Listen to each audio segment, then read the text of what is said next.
more I think about WrestleMania, the more I think John Cena is defending the title against Roman Reigns. You know, this whole last match ever business with John Cena and Brock Lesnar, that's how they're hyping the commercials now for the next pay-per-view. Lesnar dominated him at SummerSlam in ways that we've never seen John Cena dominated before. They come right back with the rematch. John Cena has victory in hand until he got screwed. I think they're giving Cena the big conquering win at the Royal Rumble. I really do. Especially if they think Brock Lesnar is as good as gone anyway after WrestleMania. They may not want to wait that long and have him as champion going into their biggest show of the year. And instead they do John Cena versus Roman Reigns, maybe a passing of the torch. And I think it was Seth Mates that I saw who suggested maybe Brock Lesnar instead having a match at WrestleMania, not for the title, against Daniel Bryan, because there's been a lot of rumors that Daniel Bryan may be back within 2 months. He may not need surgery. He's getting better. I hope it's true. I don't know if it is or not. If he's able to come back in time for Mania, he deserves to be in a high-profile match, maybe not the main event. Brock and Bryan, that's a match. I mean, shit, I was pitching that as the main event for SummerSlam this past year. Obviously, Bryan was hurt, and so they went with Cena instead, but I think that would have been a hell of a match. I still think it could be a hell of a match. But I'm torn on that, if only for this reason. I'm torn on the idea of Brock and Bryan as maybe the second or third match from the top, because I still would love for Brock Lesnar to go into that show with the belt. I'm not at all a fan of John Cena becoming a 16-time champion at the Royal Rumble. I don't want to see it. I think Brock Lesnar and Roman Reigns is still a big-time fresh match. You know, two big dudes that have never been in the ring together going at it. Maybe you do Lesnar and Reigns, you stay the course, and you do John Cena instead against Rusev.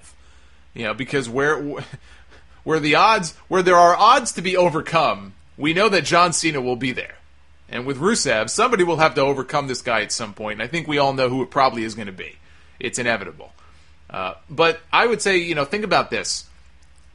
Here's another reason as to why Brock may not be going into Mania with the championship. They're going to want the champion to do press conferences. They're going to want the guy with the title to make media shots. I just don't see Brock doing all of that. He may do the initial big press conference, but after that, you think Brock Lesnar is going to be doing all this media for WWE, walking around with the belt? When he goes home, I'm sure he doesn't even take the belt with him. He's not doing all that stuff. This ain't UFC. Cena will. Cena does everything. He does everything they want him to do. So maybe that's your WrestleMania card right there. I mean, again, I'm throwing a lot of different options out here because it's still too early to tell. We don't know if Bryan's going to be back. We don't know if they're going to put the belt on Cena, and we don't know if Undertaker is coming back. It is still very early. Too early to predict exactly what that WrestleMania card is going to look like. I'm not even sure WWE knows what that WrestleMania card is fully going to look like just yet. They probably know, one or two matches, and that's it. But maybe that's your WrestleMania card right there. John Cena against Roman Reigns. Brock Lesnar against Daniel Bryan, assuming Bryan can make it back in time. Sting versus The Undertaker, if Undertaker has to have a match on that show. And Triple H versus Dolph Ziggler. And with Seth Rollins, you give him a match lower on the card, maybe with Randy Orton, because that issue is not resolved. Whenever Orton comes back, I'm sure the first person he'll be gunning for is the guy that put him out, Seth Rollins. And I could see them dragging that out for 2 or 3 months. Even if the WrestleMania match is like a rematch, they can't wait that long to do the first match. They do it, and then they have a rematch in Mania. You can extend that feud into Mania, absolutely. So maybe that's the match you do with Seth Rollins. And you could save Rollins' Money in the Bank cash-in for after the John Cena-Roman Reigns match. We've never even seen an attempted cash-in of a Money in the Bank briefcase at WrestleMania. After all these years. Never, not even once. The closest we ever came was Ken Kennedy, teasing it, and then the guy got hurt a month later, and they took it away from him. and you want to know something? I don't care what kind of countdown gimmick they had in mind for Anderson. I'm going to hold on to this for 1 year until WrestleMania the next year. This is WWE.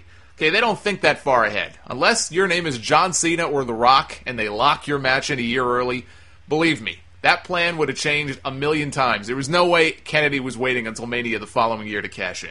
So they've never done that before, let alone having somebody successfully cash in and win the championship there. I could see that. I could absolutely see that. And that would actually be okay then if Rollins, who's been the MVP, I think he's been the superstar of the year in this company. If he's got a match lower on the card, even if he loses, you can have Orton beat him. It's okay if the idea is for him to come back out at the end and cash in and then win the championship. So I would throw that out to you. What do you guys think of that card? Cena Reigns, Brock and Bryan, Taker and Sting, Triple H and Dolph, Orton and Rollins, with Rollins cashing in at the end of the night, whether he's successful or not. The only thing with that lineup, the only thing with that plan is, in that scenario, Dean Ambrose and Bray Wyatt are the odd men out. I don't think you can extend that feud into Mania and do another Dean Ambrose-Bray Wyatt match, so what do you do with those guys? That I haven't really fully thought through, but let me know what you guys think of that card, or where you might plug in Ambrose and Wyatt. Maybe you think they deserve to be higher up on the card. It's all speculation, but it's fun to speculate. Let me know what you think.